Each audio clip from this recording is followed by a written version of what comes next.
The deepest wounds are not inflicted by strangers. They are carved by those we call family. When trust becomes a transaction and love is measured in currency, a life can be sold, piece by piece, until nothing remains but a promise to one day take back what was stolen. I punished my brother who sold me for money and honor. My name is Evelyn Hart, and I was raised to believe that family is everything. That belief carried me through hunger, through cold winters, and through nights when our electricity was cut off because bills went unpaid.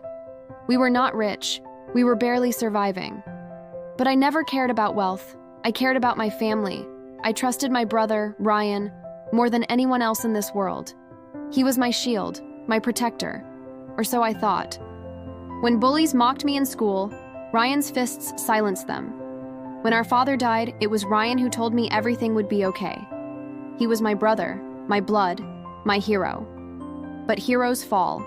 And sometimes, the people you trust most are the ones who sell you to the wolves. The change began quietly. Ryan became distant. His nights were spent with strangers, his mornings filled with excuses. Our home, once filled with laughter, echoed with secrets. One night I overheard him. Through the thin walls of our old apartment, his voice carried. I pressed my ear to the door and listened. "Don't worry," he whispered to a man I didn't recognize. "She's young, she's perfect. This will restore our honor.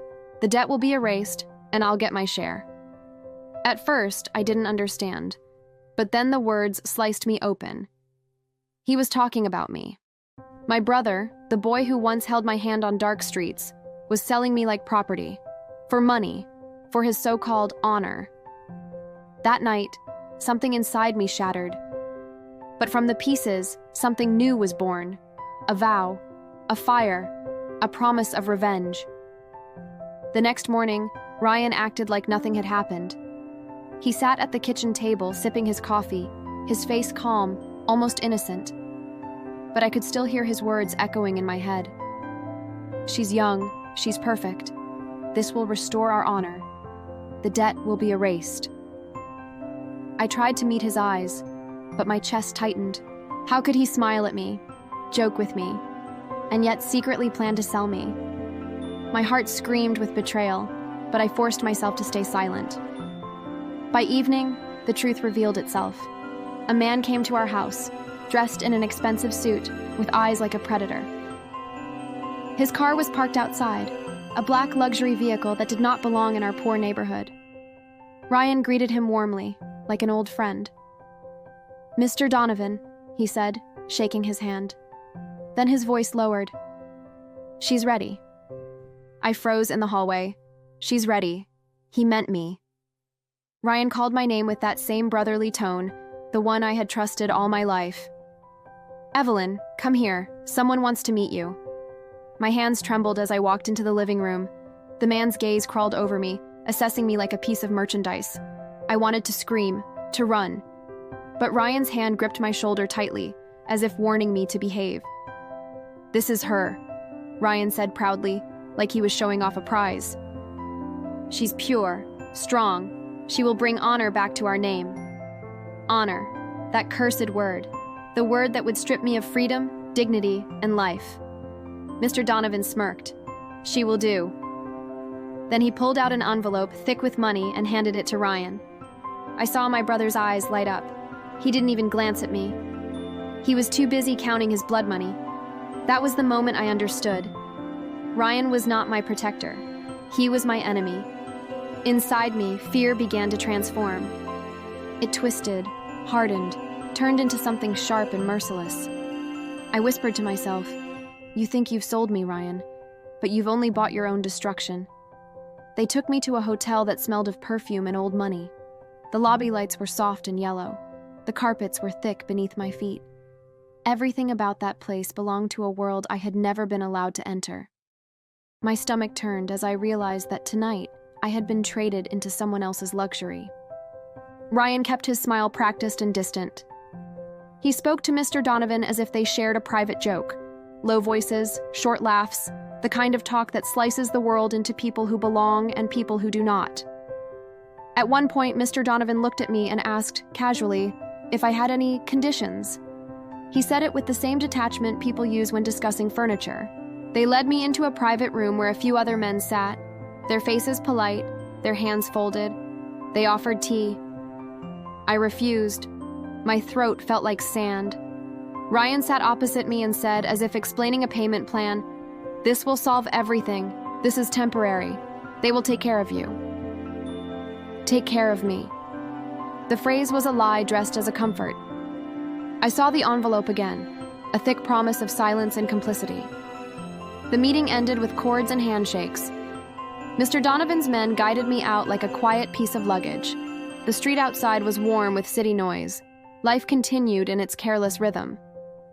No one noticed the way my world had shifted off its hinge. They drove me to a small apartment that would be mine for as long as they needed. The apartment had clean sheets, bottled water, and a clock that ticked with indifference. I sat on the edge of the bed and curved myself into the smallest shape I could. I cried once quietly, then stopped. Anger gives you focus. Crying only blurred it. That night, alone in an unfamiliar room, I learned the first brutal lesson. Humiliation can be manufactured and packaged as normal. People around me behaved with a polite blandness. The men who visited were courteous. They asked about my family, then quoted the deal, the terms, the timeline. They never looked at me the way a human looks at another human. They looked instead at the arrangement. I needed a plan, but I could not see a path. I was not allowed to leave the apartment alone. A watcher sat in the hallway. My phone was taken. My clothes were chosen by others. I had to become invisible within my own life. And yet, the ember inside me, the promise I had made, kept glowing. In small ways, I tested boundaries. I listened to the rhythms of those who came and went. I watched their habits, their complacency. They never considered that someone could be watching them with the calmness of someone who had nothing left to lose. On the third day, I learned something crucial. Mr. Donovan was not invincible. He had debts, suppliers who expected returns, and a temper that made him careless at times. He valued results and appearances. If something could be made to look like an asset rather than a scandal, he would be satisfied. The vulnerability I had been given was exactly that, something they assumed they controlled. I started to gather small things. A slip of paper left under a door, a business card forgotten in a coat pocket, a habit of a driver who favored a particular cafe. Little strands of information that, when tied together, might form a rope. Meanwhile, at home, Ryan returned to his life as if nothing had happened. He took the money and put it in places I could not see. He smoked in the hallway, stared at his phone, and went out at night with a briskness that tasted like someone who had made a deal with his conscience and found it lighter afterward. I memorized their faces so that later I would know where each weakness lay. I learned the hours the men spent in the office, the drinks they favored, the times their temper frayed. I watched their complacency like a predator marks his prey. Slow, patient, waiting for the right moment. That right moment would not be tonight, but it would come. They took me to a hotel that smelled of perfume and old money. The lobby lights were soft and yellow. The carpets were thick beneath my feet. Everything about that place belonged to a world I had never been allowed to enter. My stomach turned as I realized that tonight I had been traded into someone else's luxury. Ryan kept his smile practiced and distant. He spoke to Mr. Donovan as if they shared a private joke. Low voices, short laughs, the kind of talk that slices the world into people who belong and people who do not. At one point, Mr. Donovan looked at me and asked, casually, if I had any conditions. He said it with the same detachment people use when discussing furniture. They led me into a private room where a few other men sat, their faces polite, their hands folded. They offered tea. I refused. My throat felt like sand. Ryan sat opposite me and said, as if explaining a payment plan, "This will solve everything. This is temporary. They will take care of you." Take care of me. The phrase was a lie dressed as a comfort. I saw the envelope again, a thick promise of silence and complicity. The meeting ended with cords and handshakes. Mr. Donovan's men guided me out like a quiet piece of luggage. The street outside was warm with city noise. Life continued in its careless rhythm. No one noticed the way my world had shifted off its hinge. They drove me to a small apartment that would be mine for as long as they needed. The apartment had clean sheets, bottled water, and a clock that ticked with indifference. I sat on the edge of the bed and curved myself into the smallest shape I could. I cried once, quietly, then stopped. Anger gives you focus. Crying only blurred it. That night, alone in an unfamiliar room, I learned the first brutal lesson. Humiliation can be manufactured and packaged as normal. People around me behaved with a polite blandness. The men who visited were courteous. They asked about my family, then quoted the deal, the terms, the timeline. They never looked at me the way a human looks at another human. They looked instead at the arrangement. I needed a plan, but I could not see a path. I was not allowed to leave the apartment alone. A watcher sat in the hallway. My phone was taken. My clothes were chosen by others. I had to become invisible within my own life. And yet, the ember inside me, the promise I had made, kept glowing. In small ways, I tested boundaries. I listened to the rhythms of those who came and went. I watched their habits, their complacency. They never considered that someone could be watching them with the calmness of someone who had nothing left to lose. On the third day, I learned something crucial. Mr. Donovan was not invincible. He had debts, suppliers who expected returns, and a temper that made him careless at times. He valued results and appearances. If something could be made to look like an asset rather than a scandal, he would be satisfied. The vulnerability I had been given was exactly that, something they assumed they controlled. I started to gather small things, a slip of paper left under a door, a business card forgotten in a coat pocket, a habit of a driver who favored a particular cafe. Little strands of information that, when tied together, might form a rope. Meanwhile, at home, Ryan returned to his life as if nothing had happened. He took the money and put it in places I could not see. He smoked in the hallway, stared at his phone, and went out at night with a briskness that tasted like someone who had made a deal with his conscience and found it lighter afterward. I memorized their faces so that later I would know where each weakness lay. I learned the hours the men spent in the office, the drinks they favored, the times their temper frayed. I watched their complacency like a predator marks his prey. Slow, patient, waiting for the right moment. That right moment would not be tonight, but it would come. Isolation sharpens details that otherwise blur. When you are kept small, your mind grows large. In the apartment they gave me, I had time, too much time, to think and map and wait. I spent mornings with the window cracked open, listening to the city. I spent nights with a pen and a hidden notebook, the ink a conspiracy between my fingers and the page. The first act in my plan was not dramatic. It was a series of small, deliberate moves meant to make the men underestimate me. I learned their schedules. Donovan visited on Thursdays at exactly 4. A younger man with a chipped tooth came on Mondays. The driver, Omar, always had a coffee from a particular cart across from the old cinema. Patterns, predictability. Predictability becomes a weakness when someone else notices and uses it. On a quiet Wednesday, I asked permission, in the neatest, most modest phrasing I could manage, to go out for a walk. The guard laughed like a man offered a rubber coin. "Fine," he said, thinking the request a sign of brokenness, not of calculation. He fastened the chain to the door, then moved to the window, distracted. The chain was brittle. I slipped it off. I walked to the corner cart where the driver bought coffee. I bought a sugar packet and fumbled it open to hide something small inside, a piece of paper with a name and a number. Simple, childish even, but it was the seed of leverage. I watched the driver pick up his coffee, drop the packet with the slip inside, and believe he had simply swept up after himself. He did not notice the way I watched him pocket the slip and disappear. That scrap reached a waiter, the waiter mentioned it to a friend, the friend had a cousin who liked gossip and small favors. Before a week passed, a man asked around the right street for a girl who matched my description. Rumors travel fast, lies travel faster.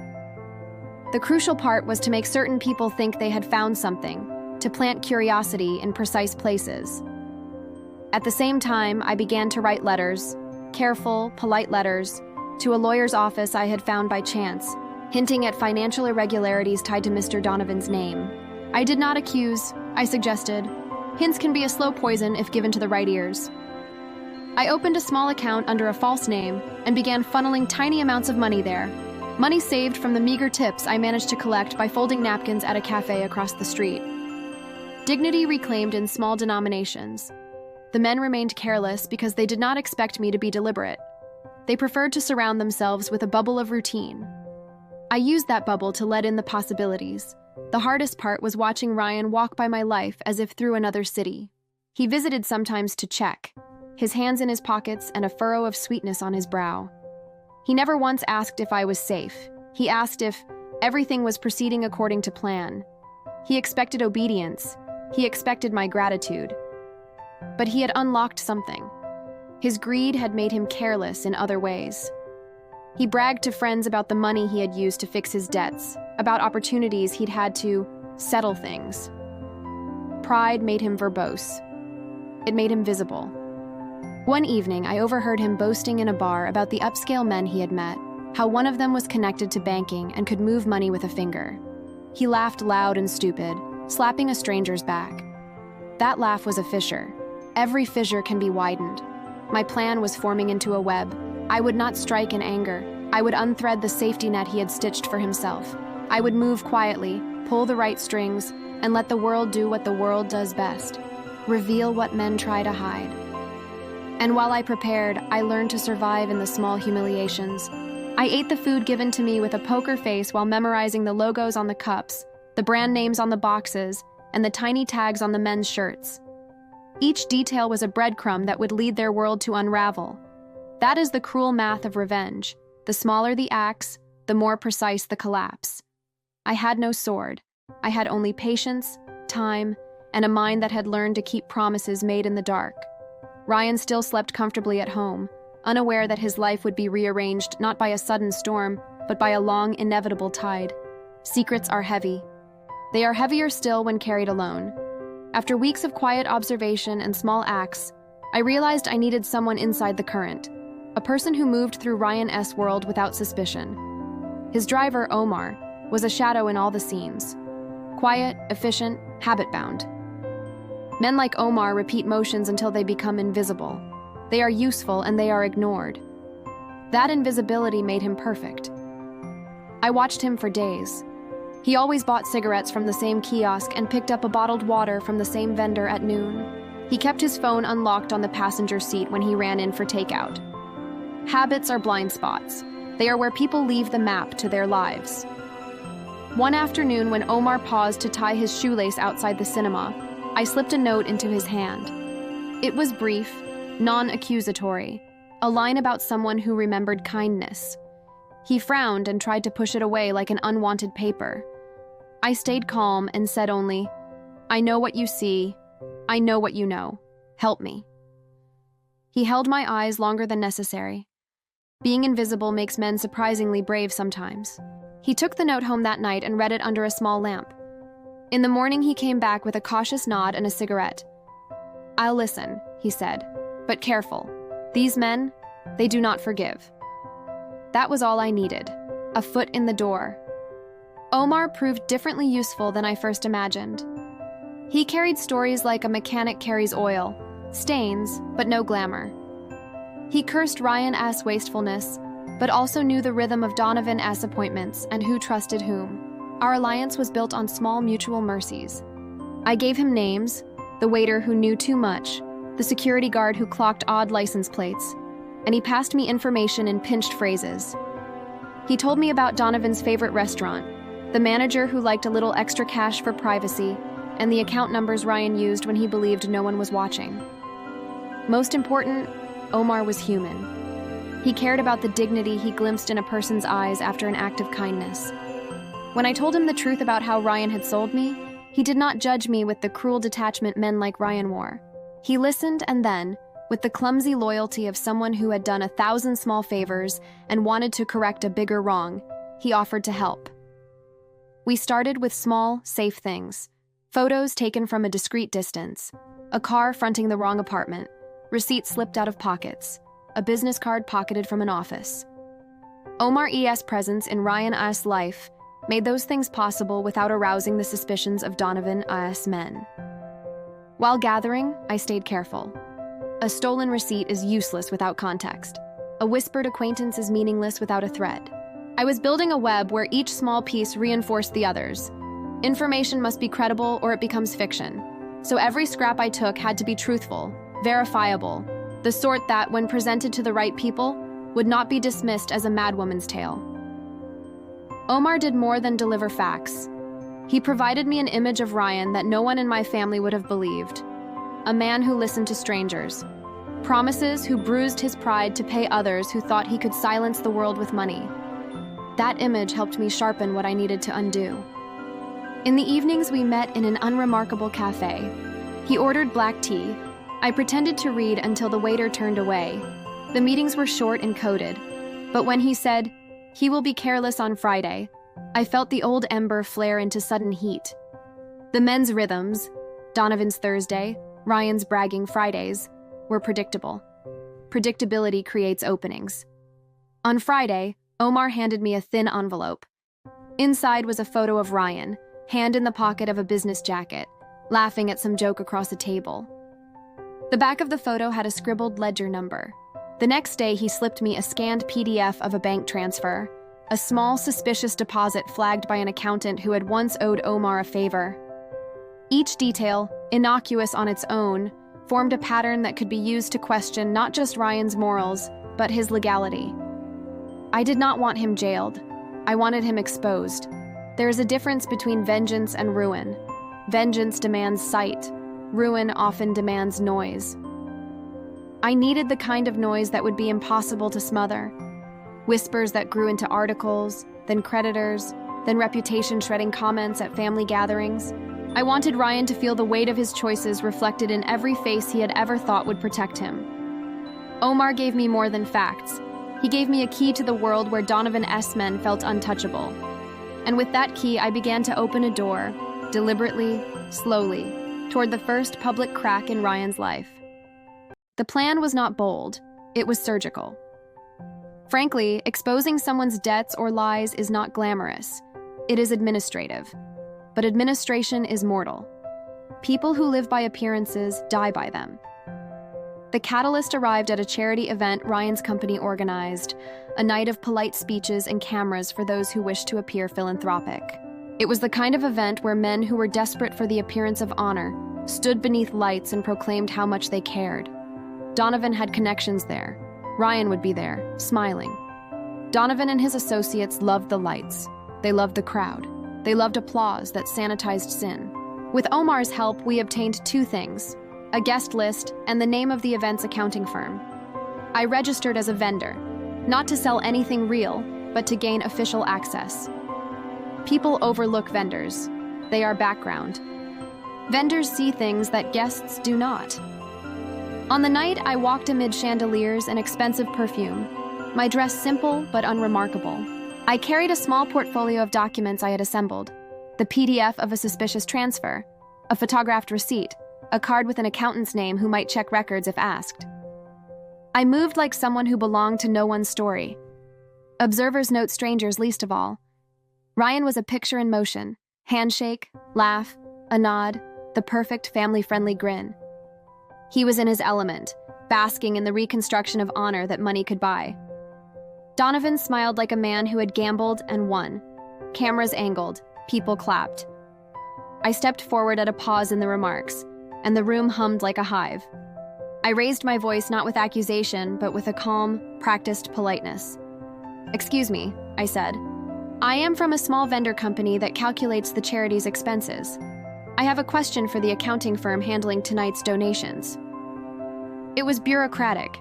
It was dull, but dullness can be a detonator when wrapped in the right facts. I handed the woman from the accounting firm the thin envelope. Her fingers were steady as she unfolded the PDF printout I had prepared. The transfer number matched one that, if cross-checked, could be traced to an offshore account Donovan used. The receipt had a chain of signatures that did not add up, and the little ledger number scribbled on the back of the photograph linked Ryan S. name to a payment that had moved through Donovan S. channels. At first, she looked puzzled, then professional, then alarmed. Her face washed with a color I had seen before, the color of someone about to decide if they want to be part of a scandal or not. "Can we verify this?" she asked, voice low. "Yes," I said. "Please do." It was not loud, but in rooms full of polite people, a single uncertain look can start a contagion. The accounting woman excused herself, phone already in hand. A cluster of murmurs rose, cameras tilted. A journalist, eyes hungry for a story, leaned in. The charity's PR team circulated reassurances, but reassurances only make people want to check. Within an hour, the accounting firm had privately contacted several people I had named. An email thread began that would not disappear. I watched Ryan A.'s posture shift, the first involuntary flinch of a man who thought himself steady. He tried to laugh it off, to make a joke, to show that everything was under control. But the veneer had been scratched. By morning, a small story had begun to coalesce. Not a headline yet, but a trail of inquiry that would pull at seams. I had not accused him directly in public. I had offered evidence to those who could make the calls. My job was not to throw the first stone. My job was to show where the stones might come from. The first crack opened when Ryan's bank, following a polite nudge from the accounting firm, began asking procedural questions. Ryan called home the next day, voice thin, asking for receipts he previously had thrown away. My mother, who still kept her dignity like a fragile lamp, answered only in mumbles. She had begun to feel the cold wind of suspicion herself. News moves in waves. It begins with a whisper and then a pattern. I had started the pattern. I had not yet aimed it at his ruin, only at his credibility. That credibility, once eroded, allows other things to be seen. Creditors grow bold, colleagues become cautious, friends become curious. Men like Ryan are fragile when their foundations are shown to be paper. There were small consequences at first, a withheld bonus, a late-night call from a client asking for clarification, a message from a friend who had once ignored Ryan's braggadocio and now asked a careful question. The men who surrounded him became polite at a distance, the way people are polite to an animal with a wounded leg. This was the beginning. A man who believes he can stake his life on a collection of polite lies will always stumble when someone with patience points to the cracks. I had not yet struck the fatal blow. I had only pried at the mortar and watched it crumble. Rumors are social currency. They redistribute power simply by moving. Once the accounting firm's little inquiry took root, it rippled outward in ways I had planned and in ways I had not foreseen. Ryan's friends were the first to adjust. Men who once called late to ask his advice now stopped returning his texts within a day. Social invites thinned. The world that had applauded his charming confidence began to look for safer faces. He confronted my mother twice, voice rough, asking her to explain discrepancies. She held her hands steady and said nothing about the night I had overheard. She did not know what to say, and silence in such moments can be sharper than confession. His arrogance cracked into thin, exposing lines of anxiety. Donovan, however, reacted differently. He could absorb a rumor the way a shark reads tide changes. He called a private meeting and demanded answers. He wanted a demonstration of loyalty, of damage control. Clients must believe that a problem will be fixed, and he was a man who expected problems to be fixed with a price. Ryan stammered through excuses, but his voice lacked the smoothness it once had. He became a man whom other men measured, the way one checks the depth of a step before entering a room. And with every measured glance, his confidence dwindled further. I could have escalated. I could have published documents online and sent them to journalists directly. But I knew the power of balance. To pour gasoline on a flame too early could make people suspicious of the pourer. Instead, I let the natural consequences of inquiry do their work. Creditors sharpened their edges. A small investor, one who had lent Ryan a sum to cover a gambling debt, asked for repayment. The email read like a polite note with a blade under its punctuation. Ryan's retreat began to show in small social shifts. He stopped going to the bar where he had once felt king. His laughter sounded hollow in the group chats where men once complimented his bravado. Sleep eluded him. Once a man who used anger to cover fear, he now began to show fear in old habits, nail-biting, repeated calls that went unanswered, and an inability to meet someone's eyes without rehearsed charm. At home, Ryan's talk of honor turned to defensive clamor. He berated my mother quietly, insisting that anyone looking into his affairs must be wrong, that the world sometimes misunderstands necessary sacrifices. She listened, and her silence acid-etched his pride. Meanwhile, I continued to feed the pattern with quiet precision. I let the accounting firm find small inconsistencies that only a patient mind would notice. I allowed creditors to circle, not to devour, but to unsettle.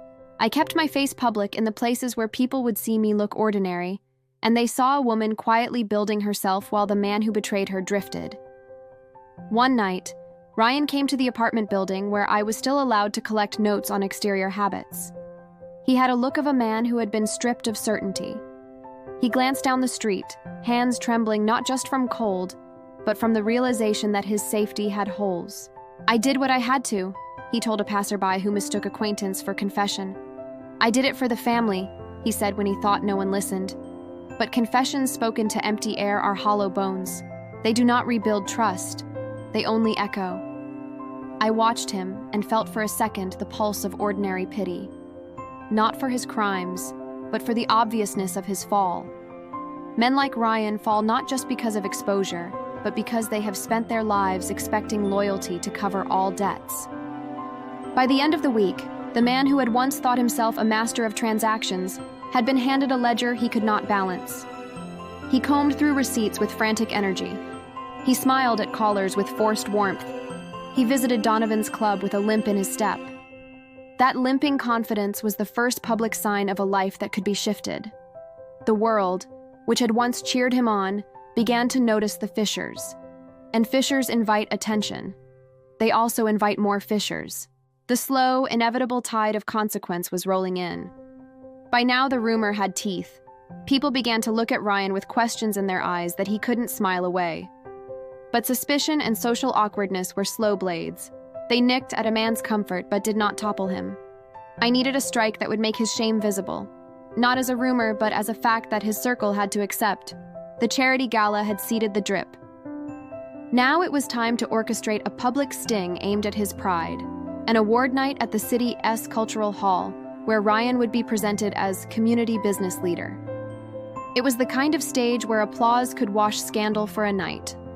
I arranged, through small favors and quiet nudges, for an investigative journalist I'd been in touch with to attend. Omar provided the schedule. A vendor contact gave me a spare credential. I sat in the back row with a cardigan that made me forgettable. Halfway through the event, the MC heaped praise on Ryan, his dedication to community, and his generosity. The applause rose like a wave. Ryan, in his crisp jacket, stood to accept the plaque. Cameras leaned. His face was practiced joy. The journalist stood up as well. He walked to the microphone under the pretense of asking a question about the award's criteria. His voice was polite, but beneath it ran the thread I had planted. "Congratulations," he said. "Could you comment on some recent inquiries about the charity Owl's Accounting and a transfer connected to tonight Owl's benefactor?" A ripple passed through the hall. Those who had hoped the issue would sleep now straightened, curious. Ryan smiled at first. Charm is a reflex for men like him. But the journalist had the accountant's note, the PDF, and the ledger numbers printed. He read calmly, pieces that could be cross-checked. A media aide tried to intervene. "This is not the moment," someone hissed. But the seed of doubt had been cast into a place where cameras and neighbors watched. The MC's smile thinned. Conversations that once clapped now shifted into whispers. I watched Ryan's hand tremble when the journalist mentioned Donovan's name and the offshore trail. He did not shout or threaten. What he did was worse for him. He smiled too thinly, then laughed too loudly at a joke that landed flat.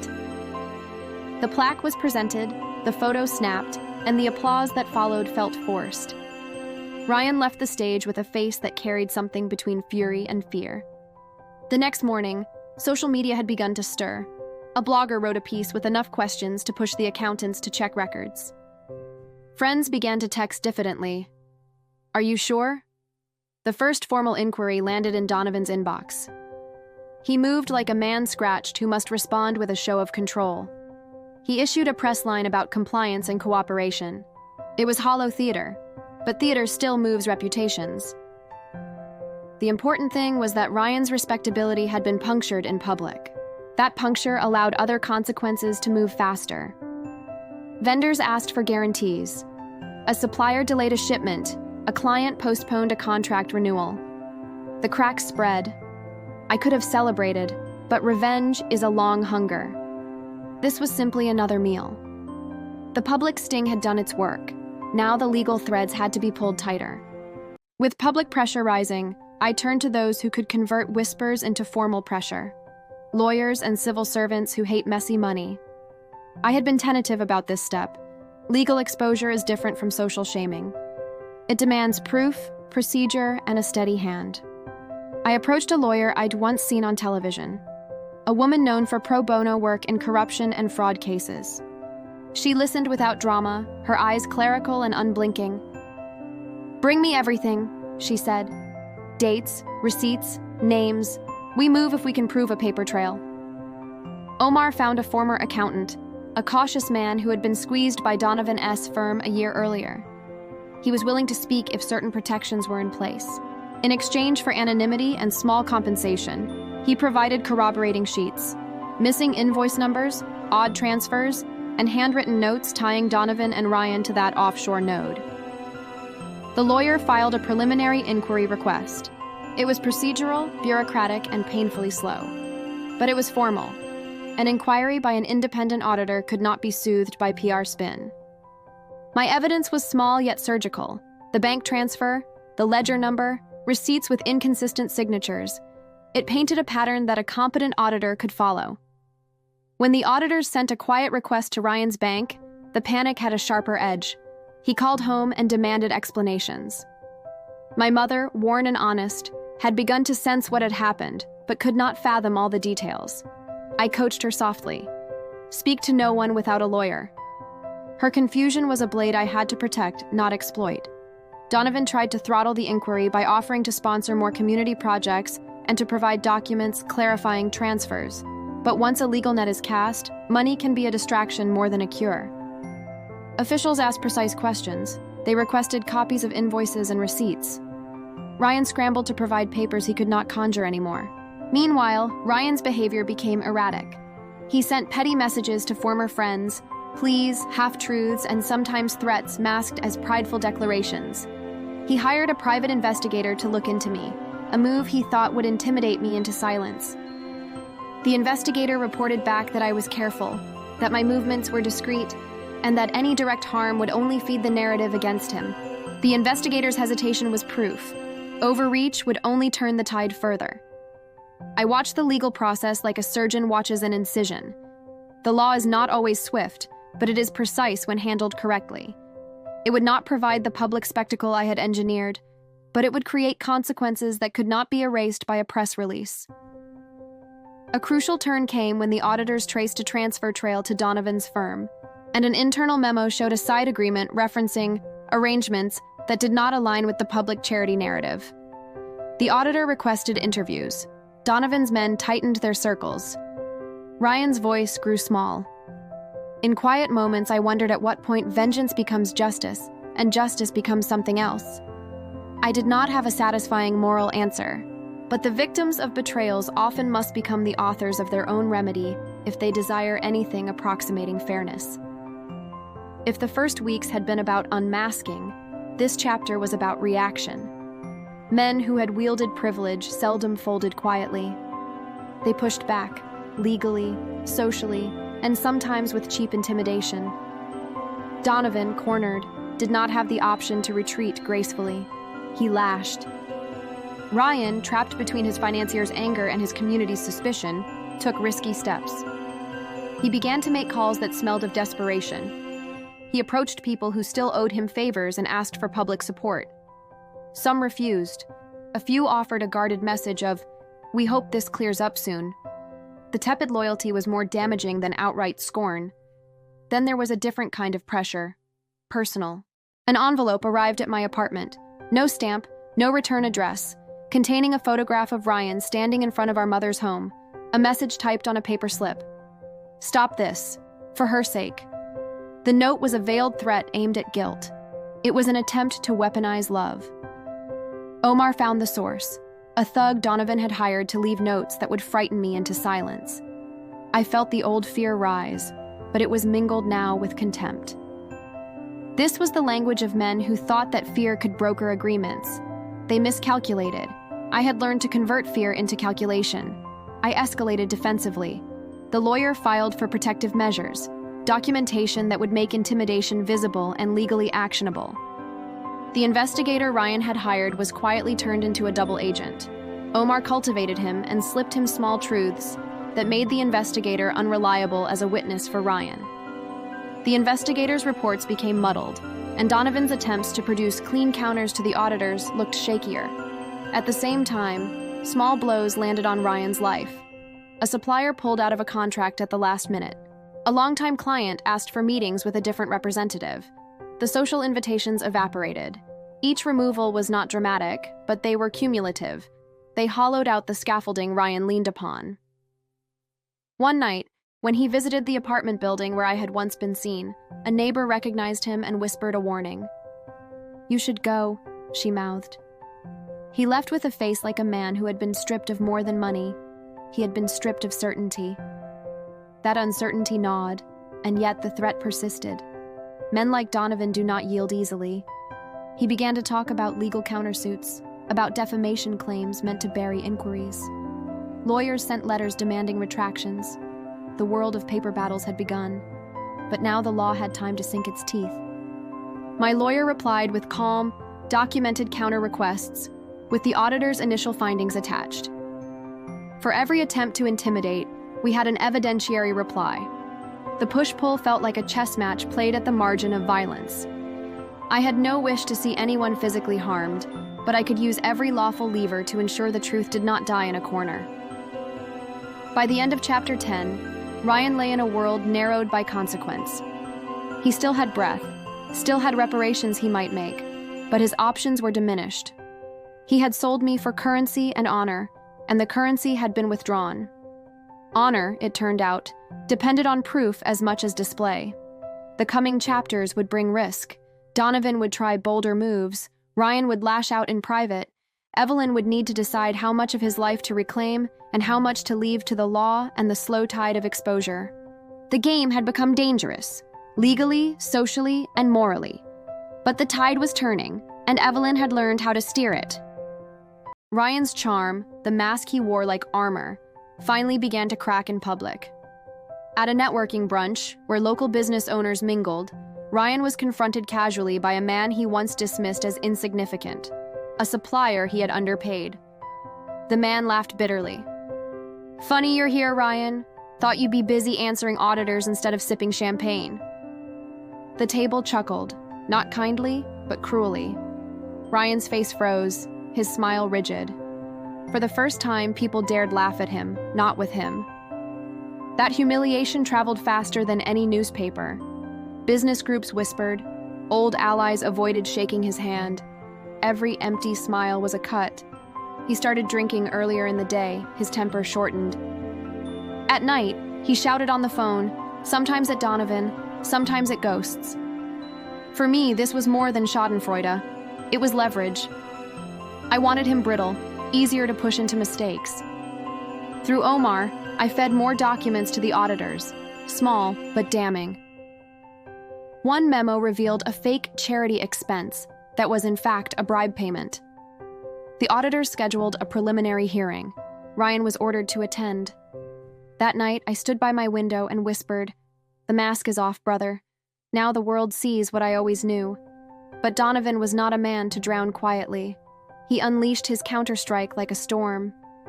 First came the lawsuit, a defamation claim against the journalist, the auditors, and unnamed whistleblowers. It was bluster, meant to scare. But in headlines, lawsuits look like power. Ryan clung to it desperately, announcing, "We will fight back against lies." Then came something darker. My lawyer called me at midnight, voice tense. "Evelyn, Donovan is pushing for you. They suspect you're behind the leaks." The next day, I found my car's windshield smashed. A simple, brutal warning. No words this time, just broken glass. Omar wanted me to move apartments, but I refused. Fear was what they wanted. I would not bend. Instead, I fought harder. I convinced the accountant to testify under oath. I gave the lawyer more evidence, even Ryan's childhood letters, where he'd written about needing Donovan's approval more than anything. It painted a psychological motive, a boy desperate to please, willing to betray his own blood. Meanwhile, Donovan grew harsher with Ryan. Witnesses later described shouting matches in Donovan's office. Ryan slammed against a wall, accused of being careless. The financier who once treated him like a protege now spat venom, calling him a liability. Ryan began to realize he had sold me, but Donovan owned him. Body, reputation, soul, and that ownership was crumbling. The preliminary hearing arrived. The courthouse buzzed with reporters. Ryan wore his best suit, but his eyes were bloodshot. I sat at the back, face calm, heart roaring. The auditor laid out documents, the fake invoices, the offshore accounts, the trail of missing funds. Each page was a hammer. Ryan fidgeted, sweated, muttered to his lawyer. Donovan sat 2 rows behind, his face stone. Then the accountant spoke. His testimony was quiet but powerful. I was instructed by Mr. Donovan's firm, and Mr. Ryan was present. The purpose was concealment, not charity. Gasps rippled through the room. Ryan's lawyer objected, but the damage was done. In the hallway afterward, cameras cornered Ryan. They asked about fraud, betrayal, family. One journalist slipped in a brutal question. "Did you really sell out your own sister for money?" Ryan snapped. His mask shattered. He grabbed the journalist's recorder and flung it. Security intervened. Cameras caught every second. By nightfall, the footage was viral. That was the breaking point. Contracts collapsed. Donovan, furious, began to distance himself, calling Ryan a misguided partner in a statement. The same man Ryan had sacrificed me for now discarded him like trash. I watched from my small apartment, laptop screen glowing with headlines. Businessman implodes in courtroom meltdown. Charity scandal deepens. Family betrayal at heart. I did not smile. Vengeance is not sweet like honey. It is bitter, sharp, a medicine swallowed with pain. But Ryan had reached the point of no return. His honor was ashes, his money bleeding, his alliances broken. And I was not finished yet. After the courtroom chaos, I decided it was time. Not for another leak, not for another whisper, but for me. I returned to the house where Ryan and I had grown up. The house of our childhood, the house of our betrayals. It was late evening. Ryan was there, sitting on the porch steps with a bottle in his hand, his suit crumpled, tie loose, hair disheveled. He looked smaller than I had ever seen him, like a boy wearing clothes too big. When he saw me, his eyes widened. "Evelyn, you shouldn't be here." I stepped closer, calm as stone. "I should be everywhere you fear me to be." He laughed bitterly. "So it's true. You're the reason Donovan turned cold. You're the reason the auditors have my name in their mouths. You ruined me." I didn't deny it. I whispered, "No, Ryan. You ruined yourself the day you sold me." Silence stretched. For once, he had no clever retort. He just stared at the bottle, his hands shaking. That was the moment I saw, truly saw, that I had taken everything that mattered to him. But my revenge was not complete until the man behind the strings was cut down too. Donovan thought he was safe, shielded by money and lawyers. He was wrong. Through Omar, I pushed one final piece of evidence, a set of offshore account details that tied Donovan directly to laundering operations. It was too big to ignore. International investigators pounced. Donovan's empire cracked like glass under heat. His name, once spoken with fear, was now dripping with contempt. The newspapers called him the puppet master of fraud. Ryan tried calling him, begging for help. Donovan never answered. The man who once treated Ryan like a prized possession now treated him like disease. When Donovan was finally arrested, Ryan watched it live on TV. His eyes were hollow. The man he betrayed me for had abandoned him. The master he had sold himself to was shackled in chains. And I felt a storm inside me calm just a little. A month later, Ryan asked to see me. Against Omar's advice, I agreed. We met in a quiet cafe, far from the city's noise. He looked gaunt, older, like years had passed in weeks. His voice trembled. "Evelyn, tell me what you want. Do you want me in prison? Do you want me destroyed? You've already taken everything. I looked at him, my brother, my betrayer, my blood. I didn't want your destruction, Ryan. I wanted you to understand pain, to feel what I felt when you sold me, when you treated me as less than nothing. He bowed his head. For the first time in years, I saw tears in his eyes. He whispered, I thought honor meant money, power. I was wrong. I stood to leave. My voice was steady, final. You thought you sold your sister for honor, but all you bought was shame. As I walked away, I felt no triumph, no sweetness. Revenge had burned through me, leaving only quiet. Ryan was left alone in that cafe, stripped of wealth, allies, and illusions. And me? I had not regained the innocence he stole, but I had taken back my power. Ryan's world collapses. Contracts canceled, old friends gone, Donovan arrested. He is left with debt collectors and the coldness of a reputation that won't warm again. Small towns whisper, former allies avoid his calls. He tries to rebuild with frantic apologies, but the scaffolding of favors he relied on is gone. He is no longer the man who could buy forgiveness. Evelyn uses the legal victories to secure some restitution for the victims and for her mother. She refuses big payouts meant to hush things. Instead, she ensures Donovan's seized assets help fund fraud victims and a small legal aid trust. She enrolls in a university program, scholarship arranged quietly by an ally, studies law and social policy, turning her anger into tools that protect others. A final meeting. Ryan asks for a last conversation. Evelyn meets him once, calm and controlled. He pleads, broken. She lets him speak, then she speaks plainly. She wanted him to feel the moral cost of his choice, not to watch him burn. She chooses mercy over destruction. She refuses to crush him further, but also refuses to welcome him back. Her words are firm. Accountability, not annihilation. Ryan is left to live with his choices and the work of rebuilding a life he has damaged. Years later, Evelyn stands before a modest classroom. She teaches law clinics and runs a nonprofit hotline for exploited people. Her mother has a small, stable home.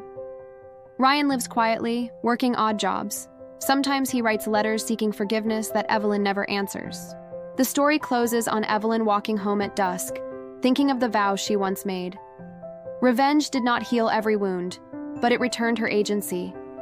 She saved herself not by destroying another completely, but by reclaiming her life and using her pain to protect others. I refused to be only a price. I became the person who would make sure others could not be priced either.